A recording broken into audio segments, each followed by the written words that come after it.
Hi hello welcome to competitive cracker. Competitive ക്രാക്കറിന്റെ പുതിയൊരു വീഡിയോയിലേക്ക് സ്വാഗതം. ഞാൻ പ്രശാന്ത്.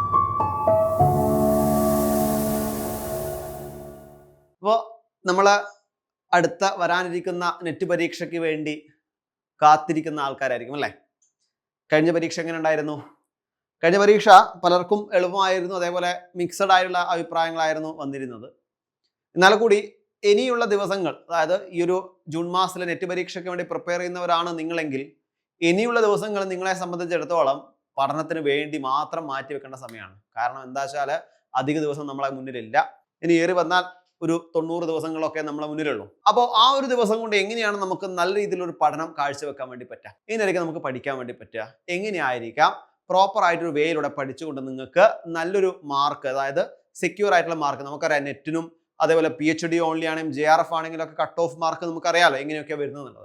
അപ്പോൾ സെക്യൂർ ആയിട്ടുള്ള ഒരു മാർക്ക് എങ്ങനെ നമുക്ക് ഉണ്ടാക്കാം എന്ന കാര്യങ്ങളൊക്കെ നമുക്ക് ചെക്ക് ചെയ്യണം. അപ്പോൾ നമുക്ക് അതെങ്ങനെയാണ് പ്രിപ്പയർ ചെയ്യുക, അല്ലെങ്കിൽ ആ സെക്യൂർ മാർക്ക് ഇനിയുള്ള ദിവസങ്ങളിൽ എങ്ങനെയാണ് പ്രിപ്പയർ ചെയ്യാൻ വേണ്ടി പറ്റുക, എങ്ങനത്തെ സ്റ്റഡിയാണ് പറ്റുക, ഹാർഡ് വർക്ക് ആണോ സ്മാർട്ട് വർക്ക് ആണോ നമുക്ക് വേണ്ടത് എന്നീ കാര്യങ്ങൾ നമുക്ക് ചെക്ക് ചെയ്യാം. അതിന് വേണ്ടിയിട്ട് ഇന്ന് ഒരു ചോദ്യം ഞാൻ എടുത്തിട്ടുണ്ട്. അപ്പോൾ ഒരു ചോദ്യത്തിനെ നമ്മൾ എങ്ങനെയാണ് കാണേണ്ടത്, ആ ചോദ്യത്തിൽ നിന്ന് എങ്ങനെയാണ് ഉത്തരത്തിലേക്ക് എത്തുക, അതുകൂടാതെ ഈ ചോദ്യം വെച്ചുള്ള പഠനം എത്രത്തോളം നമുക്ക് ഹെൽപ്ഫുൾ ആകും, ഈ കാര്യങ്ങളാണ് നമുക്ക് നോക്കാനുള്ളത്. നമുക്ക് നോക്കാം, ആ ചോദ്യങ്ങൾ എടുത്തുകൊണ്ട് നമുക്ക് മുന്നോട്ട് പോകാം. നോക്കിയേ, ചോദ്യം ഇതാണ്. കഴിഞ്ഞ ഒരു നെറ്റ് പരീക്ഷയ്ക്ക് ചോദിച്ചൊരു ചോദ്യമാണ്.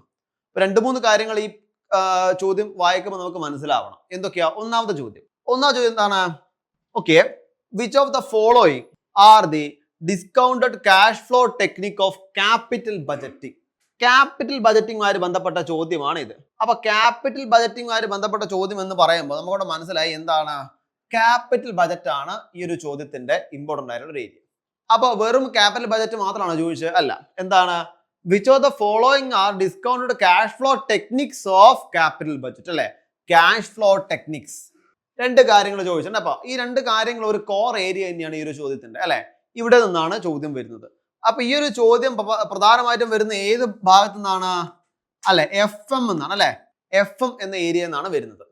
അപ്പൊ ഇവിടെ ഓപ്ഷൻസ് കൊടുത്തിട്ടുണ്ട്: പേ back period, accounting rate of return, net present value, internal rate of return, profitability index എന്നിങ്ങനെയുള്ള ABCDE എന്നിങ്ങനെ ഓപ്ഷൻ കൊടുത്തിട്ടുണ്ട്. ഇനി ഇവിടെ എന്താണ് ശരിക്കും ചോദ്യം നോക്കൂ. Choose the correct answer from the options given below. ഇവിടെ കൊടുത്തിരിക്കുന്നതിൽ കറക്റ്റ് ആൻസർ തിരഞ്ഞെടുക്കാനാ പറയുന്നത്. ഒന്നാമത് പറഞ്ഞു എയും സിയും ഡി ആണ്, രണ്ടാമത് ബിയും സിയും ഇയും ആണ്, മൂന്നാമത്തെ സിയും ഡിയും മാത്രമാണ്, നാലാമത്തെ CDE ആണ്. ഇവിടെ ഏതായിരിക്കും വരിക? ഇവിടെ ഉത്തരം വരുന്നത് ഏതൊക്കെയാണ്? നാലാമത്തതാണ് ആൻസർ ആയിട്ട് വരിക. നാലാമത്തെ എന്ന് പറയുമ്പോൾ ഏതൊക്കെയാണ്? Net present value, internal rate of return and profitability index. ഇതാണ് ഇവിടെ ആൻസർ ആയിട്ട് വരിക. ഏതൊക്കെയാണ്?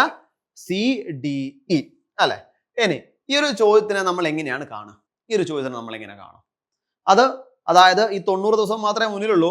അപ്പൊ ഈ ഒരു ചോദ്യം വെച്ച് പഠിക്കുമ്പോൾ ഈ ചോദ്യത്തിൽ നിന്ന് നമുക്ക് എന്തൊക്കെ കാര്യങ്ങൾ പഠിക്കാൻ വേണ്ടി പറ്റും നോക്കാം.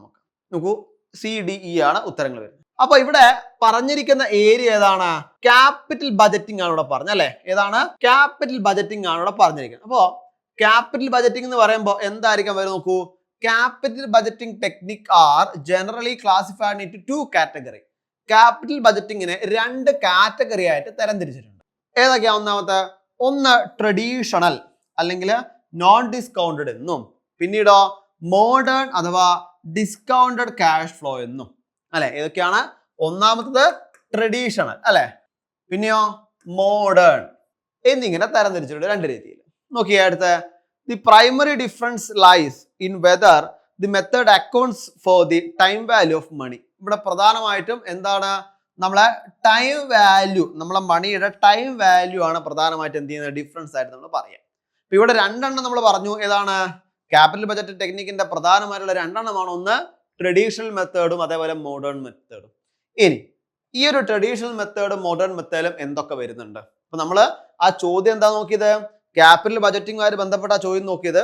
ആ ചോദ്യത്തിലുള്ള ഓപ്ഷൻസ് ആണ് IRR ഉണ്ട്, നെറ്റ് പ്രസന്റ് വാല്യൂഡ് ഒക്കെ ഉണ്ട്. നമ്മൾ ഇതൊക്കെ നമ്മൾ മനസ്സിലാക്കി. എങ്ങനെ മനസ്സിലാക്കി? ഏത് ഏരിയ എന്നാണ് ചോദ്യം വന്നത് നമ്മൾ മനസ്സിലാക്കി, അല്ലെ?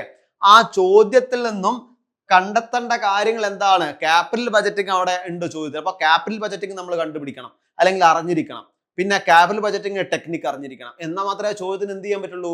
ഉത്തരം എഴുതാൻ വേണ്ടി പറ്റുള്ളൂ. അപ്പൊ നമുക്ക് ആ ചോദ്യം ഒന്നുകൂടി വിശകലനം ചെയ്തപ്പോ വീണ്ടും മനസ്സിലാവുന്ന കാര്യം നോക്കാം. എന്താണ്? Yes, discounted cash flow technique. ഏതാണ് ഡിസ്കൗണ്ടഡ് ക്യാഷ് ഫ്ലോ ടെക്നിക്? ഒന്നാമത്തെ ടെക്നിക് എന്താ? This method uses specific discount rate to find the present value of future cash flow. അല്ലെ, അവിടെ എന്ത് ചെയ്യപ്പെടുന്നുണ്ട്? ഫ്യൂച്ചർ ക്യാഷ് ഫ്ലോന്റെ ഒരു പ്രസന്റ് വാല്യൂ കണ്ടുപിടിക്കാൻ വേണ്ടി സഹായിക്കുന്നുണ്ടെന്ന് പറയുന്നു. അത് രണ്ട് തരത്തിലുണ്ട്. ഏതാണ്? ഒന്ന് net present value, internal rate of return. ഏതൊക്കെയാണ്? നെറ്റ് പ്രസന്റ് വാല്യൂവും ഇന്റേണൽ റേറ്റ് ഓഫ് റിട്ടേൺ ആണ്. അല്ലെ, ഏതാണ്? Net present value, internal rate of return. Okay, net present value ഒന്നാമത്തെ NPV. നമ്മള് കൊമേഴ്സുകാര് പഠിച്ചിടത്തോളം അറിയാണെങ്കിൽ നമ്മൾ ഒരു വാക്കിൽ പറയാം. എന്താ? NPV IRR. അല്ലെ, NPV IRR നമ്മൾ പറയും. എന്താ NPV?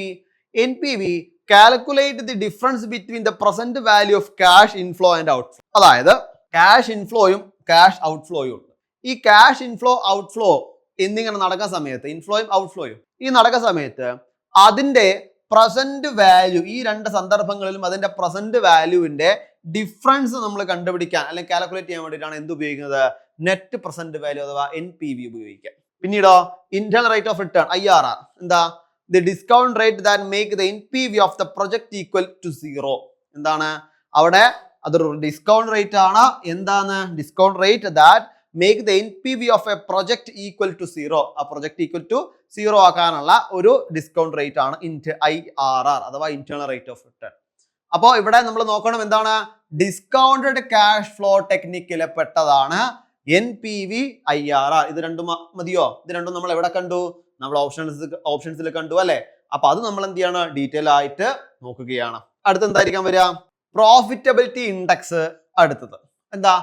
A ratio of a present value of future cash benefit to the initial investment, also known as benefit cost ratio. അല്ലെ, മറ്റൊരു പേരെന്താ? Benefit cost ratio. ശ്രദ്ധിക്കണേ, കാരണം ഒന്നാമത്തത് നമ്മളെ കൊമേഴ്സ് സബ്ജക്റ്റുമായിട്ട് ബന്ധപ്പെട്ട് ഒന്നിന് തന്നെ ഒന്നോ അതിലധികം പേരുകൾ ചിലപ്പോൾ ഉണ്ടാവും ഒരു ടേമിന്. അപ്പൊ ആ പേരുകളൊക്കെ നിങ്ങൾ എന്ത് ചെയ്യുക? ശ്രദ്ധിക്കുക.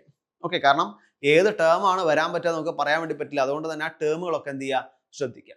ഇവിടെ പ്രോഫിറ്റബിലിറ്റി ഇൻഡെക്സ് അഥവാ PIയുടെ മറ്റൊരു പേരെന്താ? Benefit cost ratio. എന്താണ്? ബെനിഫിറ്റ് കോസ്റ്റ് റേഷ്യോ ആണ് അതിന്റെ മറ്റൊരു പേര്. എന്താണ് അവിടെ ഉദ്ദേശിച്ചിരിക്കുന്നത് നോക്കാം. PI അല്ലെ, PIയുടെ മറ്റൊരു പേര് benefit cost ratio. A ratio of the present value of future cash benefit to a initial investment. ഒരു ഇനീഷ്യൽ ഇൻവെസ്റ്റ്മെന്റിന്റെ മുകളിൽ ഉണ്ടാവുന്ന ഫ്യൂച്ചർ ക്യാഷ് ബെനിഫിറ്റിന്റെ ആ റേഷ്യോ അല്ലെ, അതിന്റെ പ്രസന്റ് വാല്യൂവിന്റെ റേഷ്യോ തന്നെയാണ് നമ്മൾ എന്ത് പറയാം? പ്രോഫിറ്റബിലിറ്റി ഇൻഡെക്സ് അഥവാ PI എന്ന് പറയാം. പിന്നെ അടുത്ത എന്താ? ഡിസ്കൗണ്ടഡ് പേ ബാക്ക് പീരീഡ്. എന്താ പറഞ്ഞേ നോക്കാം. A variation of the pay back method that discounted cash flow before calculating the recovery period. അല്ലെ, റിക്കവറി പീരീഡ് അവിടെ കാൽക്കുലേറ്റ് ചെയ്യുന്നതിന് മുന്നേ ആയിട്ട് അവിടെ എന്ത് കണ്ടുപിടിക്കുന്നു? Variation of the pay back method. ഇതൊരു പേ ബാക്ക് മെത്തേഡിന്റെ വേരിയേഷൻ. എങ്ങനെ? That discount cash flow before. അല്ലെ, അതായത് റിക്കവറി പീരീഡിന്റെ മുന്നേയുള്ള ക്യാഷ് ഫ്ലോ നമുക്ക് കാൽക്കുലേറ്റ് ചെയ്യാൻ വേണ്ടിയിട്ട് ഉപയോഗിക്കുന്നതാണ് എന്ത്? ഡിസ്കൗണ്ടിങ് പേ ബാക്ക് പീരീഡ് എന്ന് പറയാം. ഇതൊക്കെയാണ് ആദ്യത്തെ ഒരു ഡിഫറൻസ്. നമ്മൾ പറഞ്ഞല്ലോ അവിടെ ട്രഡീഷണലും മോഡേണും എന്ന് പറഞ്ഞപ്പോൾ അതിന്റെ ഒരു ഭാഗത്തിന്റെ കറക്റ്റ് ആയിട്ടുള്ള പോയിന്റുകളാണ് ഇവിടെ പറഞ്ഞത്. ഇതൊക്കെയായിരുന്നു നമുക്ക് എന്ത് വന്നത്?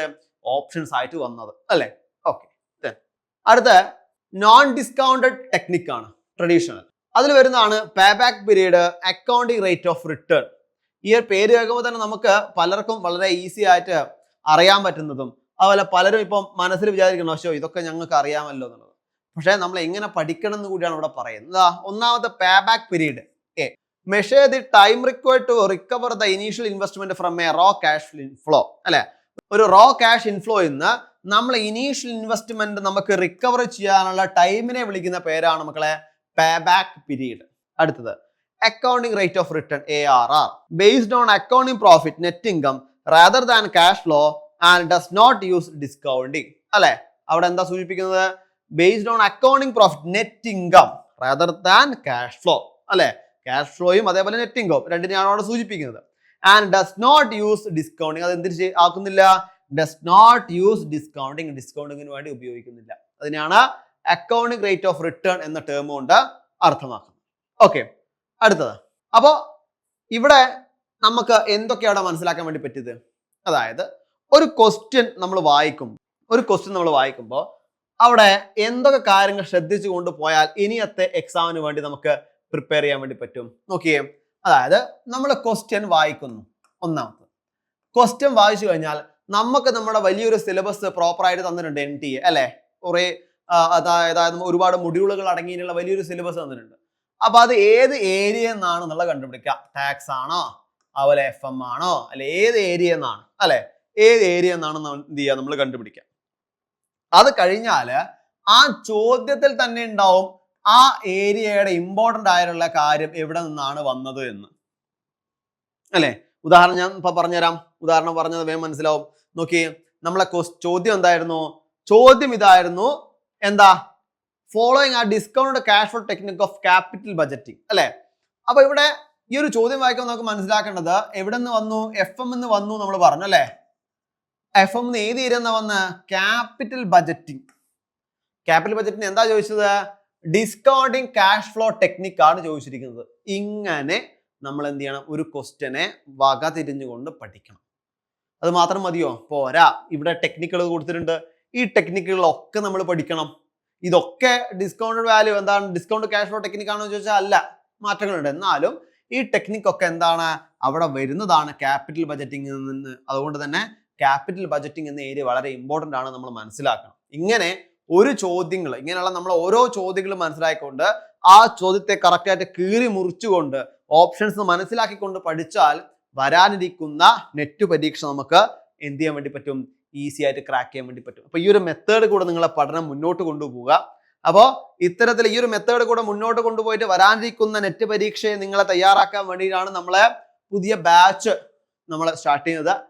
JRF, നെറ്റ് എന്നിവയ്ക്ക് വേണ്ടിയിട്ട് പ്രിപ്പയർ ചെയ്യുന്നവരാണെങ്കിൽ, അത് സബ്ജക്റ്റുകൾ commerce, Malayalam, management, paper 1, English, economics, CSIR, net physics, ഇതിനൊക്കെയുള്ള ബാച്ചുകൾ നമ്മൾ എടുത്തിട്ടുണ്ട്. Net JRF victory batch. അപ്പൊ നമുക്കറിയാം പ്രോപ്പർ ആയിട്ടുള്ള ഒരു സ്റ്റഡി മെത്തേഡ് കൂടി ഇടുക, സിസ്റ്റമാറ്റിക് ആയിട്ടുള്ള സ്റ്റഡി മെത്തേഡോട് കൂടെ തന്നെ കൂടാതെ പ്രോപ്പർ വേയിൽ PDF നോട്ടുകളും ലൈവ് സെഷനുകളും അതേപോലെ റെക്കോർഡഡ് സെക്ഷനുകളും കൂടാതെ മെന്റർഷിപ്പും ഇങ്ങനെയുള്ള ഒരുപാട് ഫീച്ചേഴ്സോട് കൂടിയാണ് നമ്മളെ പുതിയ ബാച്ച്. അപ്പോൾ ഈ വരാനിരിക്കുന്ന നെറ്റ് പരീക്ഷയ്ക്ക് തയ്യാറാവുന്നവരാണെങ്കിൽ നിങ്ങൾക്കുള്ള ഒരു കിടിലൻ ഓപ്പർച്യൂണിറ്റിയാണ് നമ്മളെ പുതിയ ബാച്ച്. അപ്പൊ ഈ ബാച്ചുമായി ബന്ധപ്പെട്ട കാര്യങ്ങൾ അറിയാനും ബാച്ചിൽ ജോയിൻ ചെയ്യാനും നമ്മൾ ബോർഡ് നമ്പർ അവിടെ കൊടുത്തിട്ടുണ്ട്. 80 86 88 11 44 ഈ ബോർഡ് നമ്പർ അവിടെ കൊടുത്തിട്ടുണ്ട്. ഈ ബോർഡ് നമ്പർ ത്രൂ നിങ്ങൾക്ക് എന്ത് ചെയ്യാം? ഞങ്ങളെ കോൺടാക്ട് ചെയ്യാം. അപ്പോൾ അടുത്ത ദിവസം നമുക്ക് ഇതിന്റെ മറ്റൊരു ഏരിയയുമായിട്ട് നമുക്ക് കാണാം. Thank you so much.